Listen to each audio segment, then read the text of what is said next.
How different is Agatha Harkness from comics to screen? I don't know! Agatha Harkness has appeared in over 100 Marvel comics, so there's a significant amount of lore surrounding this character. In the MCU, we've seen the character be played by Kathryn Hahn in WandaVision and her own show, Agatha All Along. So let's find out how different the character is in the comics to her appearances in those shows. Agatha Harkness made her first appearance in 1969's Fantastic Four, issue 94, written by Stan Lee and illustrated by Jack Kirby. In the issue, Franklin Benjamin Richards has just been born to parents Sue Storm and Reed Richards, who have very Marvel names like Peter Parker, Pepper Potts, and of course, J. Jonah, Jimmy, Jason, Jackson, Jordan, Jasmine, Julian, Josephine, Jessica Jameson, a junior. The very Marvel named couple take Franklin upstate to a childcare specialist to look after him while they continue to be superheroes. This caretaker is Agatha Harkness. However, unbeknownst to the Fantastic Four, the Frightful Four are there to attack them on arrival. The two very Marvel named teams fight, attempting to kidnap Franklin, but the villainous group are defeated by Agatha's cat, Ebony, secretly using magic. While this was Agatha's first appearance in a comic, it wasn't until later where we learned more about her origin. Agatha's age is unknown, but having claimed to have met Skryre, who died 500 years before the fall of Atlantis, that would make her over 20,000 years old. She also claims to have been practicing magic centuries before Stephen Strange was just a massive unformed cells coalescing in his mother's womb. So let's just say she's been around a while. In the early 15th century, Agatha was a part of a coven in Transia near Wundagore Mountain. During one gathering, they attempted to end the witches' hunt spreading through Europe. However, Jacqueline LeVie did this by sacrificing Karina to summon the power of Voltor. Harkness spent years trying to rescue Karina from Voltor, but wasn't powerful enough. By the late 17th century, Harkness was living in Salem, Massachusetts, where she formed a coven of witches. This led to members of the group being put on trial and burnt at the stake. However, Agatha was supportive of these trials, believing they strengthened witches for a future war against humanity. When the mutant Firestar time traveled to this era and opposed Harkness's views, she convinced Agatha to let her coven live peacefully, leading them to the mountains of Colorado.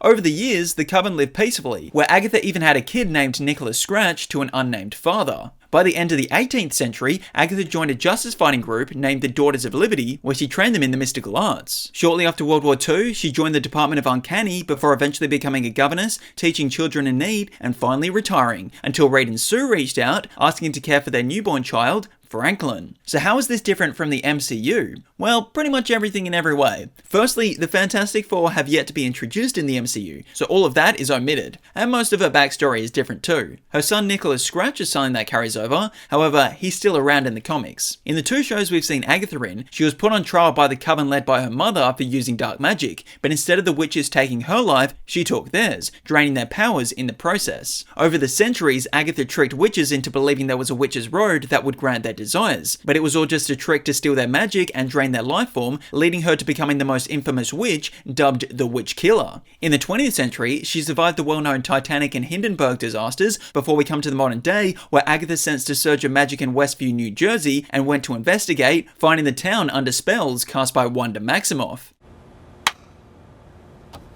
Bravo! Like most great characters, Agatha Harkness has a complex personality. While she's been unpredictable in the comics, she was never really a villainous character like we see her in the MCU. Although in the Contest of Chaos story arc, we do see a more villainous side to Agatha, where she goes on a quest to create a new Darkhold, a book filled with dark magic and ancient secrets. Agatha goes about this by manipulating the Scarlet Witch and other heroes to gain chaos magic so she can face demons and complete her goal. However, this was released after WandaVision, so the MCU inspired the comics to explore a more villainous side. In Agatha All Along, we see a loving side of Harkness, particularly with her son, and since her death, we are starting to see the evil side of her wearing off as she starts to move to the light side of the Force.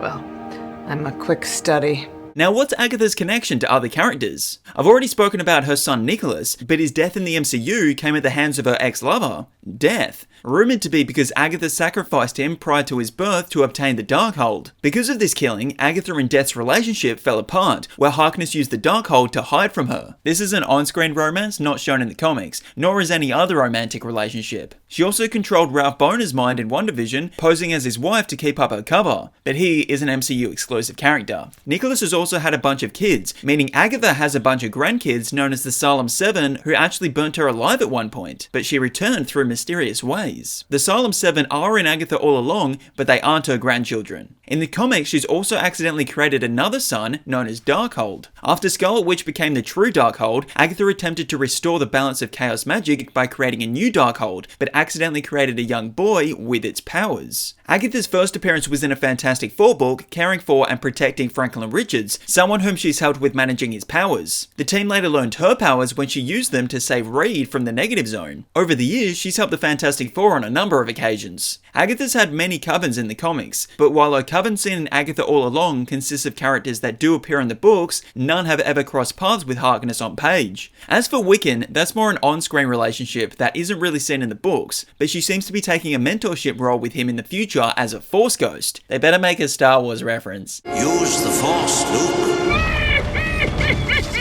While not having trained Wiccan, she has taught many students magic, like Zoe Laveau, the Daughters of Liberty, but most notably, Wanda Maximoff. After giving the care of Franklin back to Reed and Sue, Agatha sensed Wanda's need for her guidance and offered to tutor her in witchcraft, an offer which she accepted. She trained Maximoff until her marriage to Vision, where Agatha encouraged her to continue learning independently. After Mephisto absorbed Tommy and Billy's souls, Agatha erased Wanda's memories to ease the pain of losing her children. But once Maximoff regained these memories, she killed Agatha in revenge. However, after recovering from this breakdown, Wanda wanted to make amends for her past wrongs, with Agatha returning as a ghost to mentor her before eventually getting her physical body back when Wanda's mum sacrificed her soul to revive her. On screen, this relationship between Agatha and Wanda is completely different. There's been no mentorship, and Harkness was the enemy to Maximoff. However, Wanda being a more powerful witch and Agatha appearing as a ghost is something that is shown in the MCU. Now, I previously mentioned that Agatha has a cat named Ebony in the comics. While she doesn't have a cat in the MCU, she does have a rabbit named Senor Scratchy, potentially named after her son Nicholas Scratch, although this is not a pet Agatha has in the comics. She does look shocked to meet the real us, doesn't she?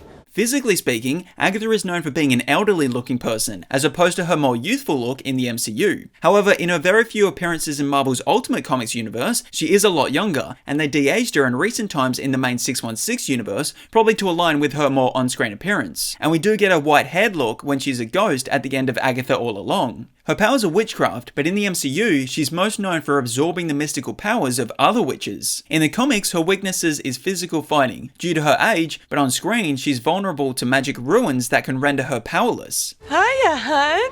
As for the comic-to-screen adaptations of stories that Agatha Harkness has been a part of, WandaVision takes inspiration from 1985's limited series Vision and the Scarlet Witch, which focuses on Wanda's and Vision's relationship while also involving characters like Agatha, plus the birth of characters Billy and Tommy. The show also takes inspiration from the House of M story arc, where Wanda creates an alternate reality similar to the TV series, however, like the other comic-to-movie adaptations, are largely different, featuring most of the main Avengers and X-Men characters, and also reducing the number of mutants from millions to just a few hundred, just by saying 3 words. Agatha's own show is loosely based on the Scarlet Witch run from 2015, where Wanda goes down, down, down the road, Down the witch's road. Hey, do you want to hear some fun facts about Agatha Harkness? Of course. Here are some fun facts about Agatha Harkness. Agatha All Along is the first character to get their own MCU movie or show without having their own comic series. Cool, man. The house that Agatha lives in Westview is the same house used in the 1964 TV series Bewitched.